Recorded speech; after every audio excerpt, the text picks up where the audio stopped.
I stood at the back of the church, watching my own funeral unfold.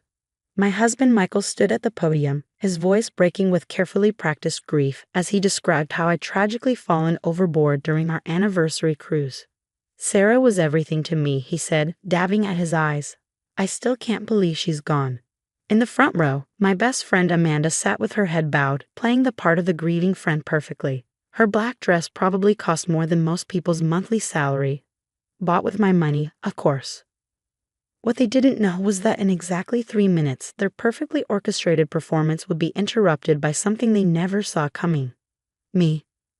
My name is Sarah Collins, and 2 weeks ago, my husband tried to kill me. But let me start from the beginning. The cruise was Michael's idea. 10 years of marriage deserves something special, he'd said, showing me the brochure for a luxury Mediterranean voyage. 2 weeks of sunshine, romance, and ocean views. I should have known something was wrong when he'd insisted on booking the trip himself. When he was suddenly interested in every detail of my life insurance policy, when Amanda started coming around more often with sympathetic looks and long private conversations with my husband. But I was busy running my diving school, training new instructors, and managing the business I'd built from scratch. Michael had always dismissed my work as a hobby, even though it brought in more money than his middle management position. You should sell the school, he'd suggested casually a month before the cruise. Take some time to relax, enjoy life. I laughed it off. The school was my life, the culmination of years of training, certification, and hard work. What I didn't tell him was that I just signed a contract to expand to 3 new locations. The first few days of the cruise seemed perfect. Michael was attentive, romantic even. We had dinner under the stars, walked the deck at sunset, acted like newlyweds again. Then came the night that was supposed to be my last. I was in our cabin, getting ready for bed, when I noticed something odd about my glass of water. There was a faint residue around the rim, almost invisible unless you knew what to look for. Fortunately, I did know. One of my advanced diving courses covered underwater crime scene investigation, including a section on common drugs used in maritime accidents. The residue matched exactly what our instructor had shown us. I didn't drink the water. Instead, I watched through half-closed eyes as Michael grew increasingly agitated when his perfectly planned sedation didn't seem to be working. I heard him make a phone call. It's taking too long. We need to move to Plan B. I followed him that night, staying in the shadows as he met Amanda on the lower deck. They didn't see me. They were too busy kissing, too wrapped up in their own betrayal to notice they were being watched. Once she's gone, Amanda whispered, we'll have everything. Her life insurance, the school, freedom. Michael pulled her closer. Just a few more hours. I'll take her for a midnight walk on the deck, and then, a tragic accident. They'll never find her body in these waters. I slipped away silently, my mind racing. Years of diving had taught me how to stay calm in crisis situations. While they plotted my death, I started plotting my survival. First, I needed evidence. I returned to our cabin and set up my phone to record video, hiding it carefully among Michael's things. Then I went to the ship's security office. I need to report a possible crime, I told the officer on duty, one that hasn't happened yet. He looked skeptical until I showed him my diving instructor credentials and explained the situation. Together, we developed a plan. When Michael suggested a midnight walk an hour later, I agreed. I was wearing a wire provided by ship security, and there were cameras tracking our every move. We stood at the railing, looking out at the dark water. Michael put his arm around me, positioning himself perfectly for what he planned to do. It's beautiful, isn't it? He said softly. The way the moonlight hits the waves. I felt his muscles tense, preparing to push. It is beautiful, I agreed. Perfect night for a swim. Before he could make his move, I turned to face him. Just one question, Michael. Did you really think I wouldn't notice the sedatives? Or that I wouldn't find out about you and Amanda? His face went from confusion to shock to something darker. I don't know what you're talking about. No. I pulled out my phone, playing the video I'd recorded of his conversation with Amanda. Maybe this will refresh your memory. He lunged for the phone, but I was faster. Years of diving had kept me in better shape than he expected. As he grabbed for me, security officers emerged from the shadows. Mr. Collins, the lead officer said, please step away from your wife. What happened next would have been almost comical if it weren't so tragic. Michael tried to run, slipped on the wet deck, and had to be helped up by the very security team arresting him. Amanda was caught trying to book a lifeboat excursion in the middle of the night. They found a bag packed with cash and passports in her cabin. But here's where it gets interesting. Instead of turning them in immediately, I had another idea. With the help of ship security and later the police, we let them think they'd succeeded. A missing persons report was filed. A search was conducted. No body was found, exactly as they planned. Michael and Amanda played their parts perfectly, grieving husband and supportive friend. They waited the appropriate amount of time before being seen together publicly. They filed the life insurance claim. They even started making plans to take over my diving school. And now, 2 weeks later, I stood at my own funeral, watching them perform their final act of deception. Michael was just reaching the climax of his eulogy, describing how he tried to save me when I walked down the center aisle. The gasps from the congregation were audible. Amanda's face went white. Michael stopped mid-sentence, the blood draining from his face as he saw his carefully constructed plan crumbling before his eyes. "Please," I said clearly, my voice carrying through the stunned silence, "don't stop on my account. I'm dying to hear how this story ends." The church erupted into chaos.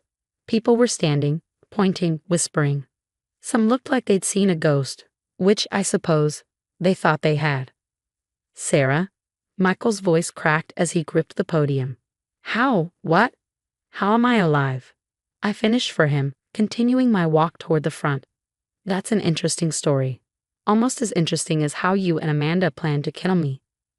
Amanda tried to slip out of her pew, but 2 police officers who had entered behind me blocked her path. Her perfectly mascara-lined eyes darted between Michael and me, looking for an escape that didn't exist. "I don't know what you're talking about," Michael said, attempting to regain his composure. "This is some kind of mistake." I reached the front of the church and turned to face the congregation. "Let me tell you about mistakes," I said, my voice clear and steady. Like the mistake of thinking a professional diving instructor wouldn't recognize signs of tampering with her water, or the mistake of planning a murder on a ship full of security cameras. The police were moving forward now, handcuffs ready. Michael looked desperately around the church, perhaps hoping to find sympathy among the mourners who'd come to grieve me. Instead, he found shocked faces and accusatory stares. "You can't prove anything." Amanda spoke up, her voice shrill. "This is ridiculous." I pulled out my phone and connected it to the church's sound system, something I'd arranged with the pastor beforehand. "Actually, I can prove everything." The recording played through the speakers, their voices crystal clear as they plotted my death. Michael describing how he'd push me overboard. Amanda laughing about how they'd spend my life insurance money. It's taken out of context," Michael stammered, but his protest sounded weak even to his own ears. "The context," I said, walking toward him, "is that my husband and best friend planned to murder me for money. The context is that you thought I was so insignificant, so easy to dispose of, that no one would question my disappearance." As the police moved in to arrest them, I noticed something that made my blood boil even more. Amanda was wearing my mother's diamond necklace, a family heirloom I thought was safely stored in my jewelry box. "Give it back," I said quietly. She reached for the clasp with trembling fingers, avoiding my eyes as she handed over the necklace. It felt heavy in my palm, weighted with generations of family history she tried to steal along with my life. "Mrs. Collins," one of the officers said, "will need you to come down to the station to make a formal statement." I nodded, watching as they led Michael and Amanda away in handcuffs. Michael looked back once, his face a mixture of rage and disbelief. Amanda kept her head down, her shoulders shaking with what might have been sobs or just fear of what was to come. The congregation sat in stunned silence. My sister Claire, who had been sitting in the back, rushed forward to hug me. "I knew something wasn't right," she whispered. "The way they were acting, it was all wrong." "That's because they're terrible actors," I replied, hugging her back. They were so focused on their performance they never stopped to think about the details. Like how a professional diver would know exactly how to survive in open water, or how someone who ran a successful business would have security measures in place. Or how the cameras they thought they'd avoided on the ship were just decoys for the real ones. As the church slowly emptied, people stopping to hug me or express their shock, I walked to the front where my memorial photo stood. It was a picture from 5 years ago, taken at the opening of my first diving school. I was smiling, proud, confident, everything they had tried to destroy. I picked up the photo and tucked it into my bag. It would serve as a reminder of how close I'd come to losing everything, and how their underestimation of me had been their downfall. The pastor approached me cautiously. "I've never had a funeral quite like this," he said with a slight smile. "Neither have I," I replied. "And I hope never to have one again. At least not until it's actually my time." Outside, reporters had gathered, drawn by the commotion and the police presence. They shouted questions as I emerged. "Mrs. Collins, how did you survive? Did you know about their plan? What made you wait until the funeral to reveal yourself?" I stopped at the top of the church steps, considering how to respond. The truth was complicated, a web of suspicion, evidence gathering, and careful planning. But they wanted something simpler, something that would fit in a headline. "Sometimes," I said finally, "the best way to catch a killer is to give them exactly what they want.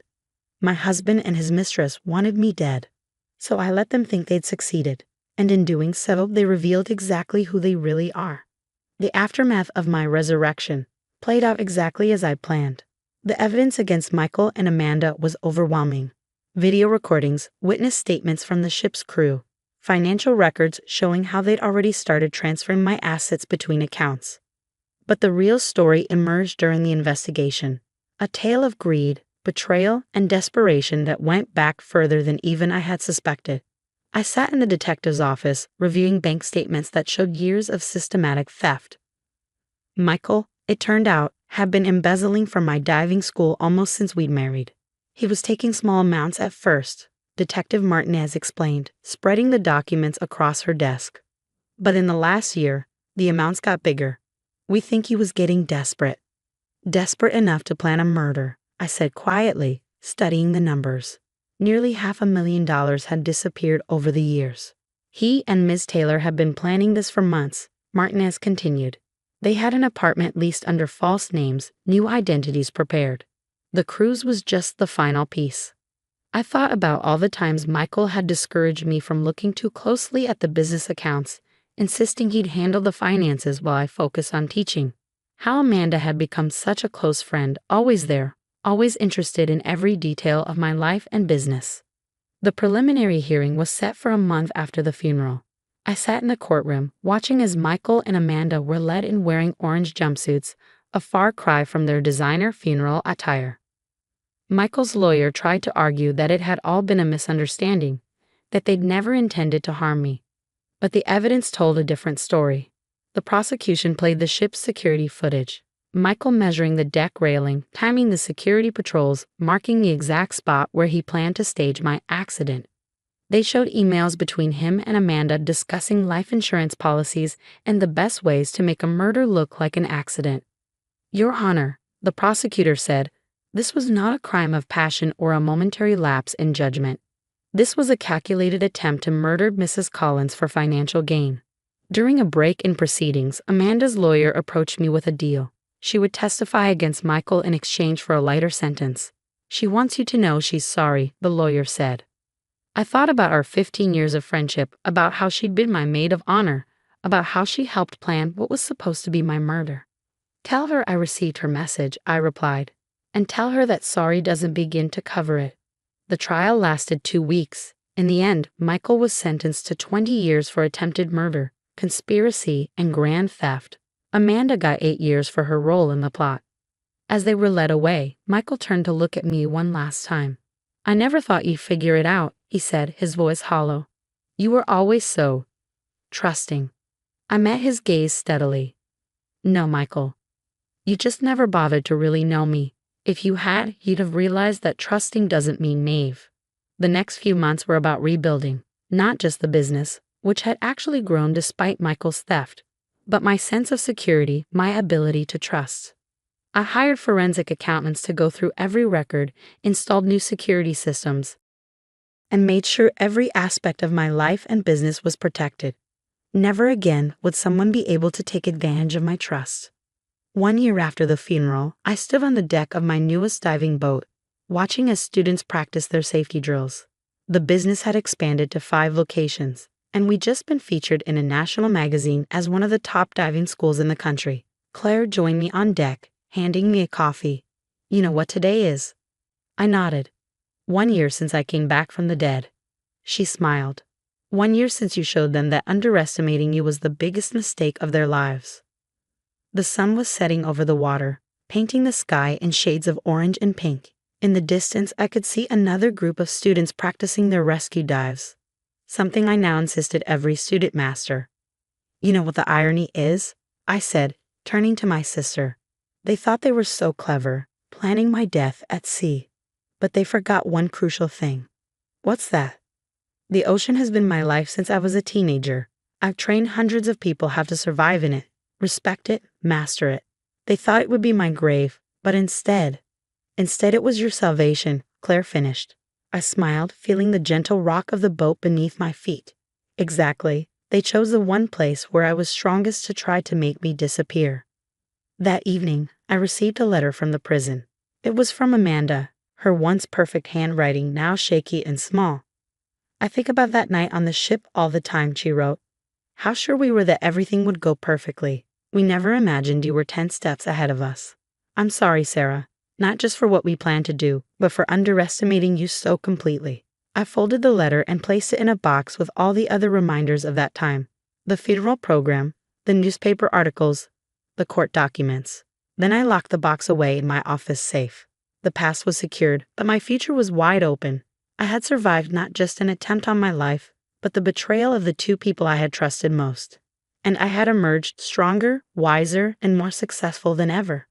As I walked through my office that night, I passed the photo from my funeral, now hanging on the wall as a reminder. The woman in that picture had been strong, but the woman I was now was invincible.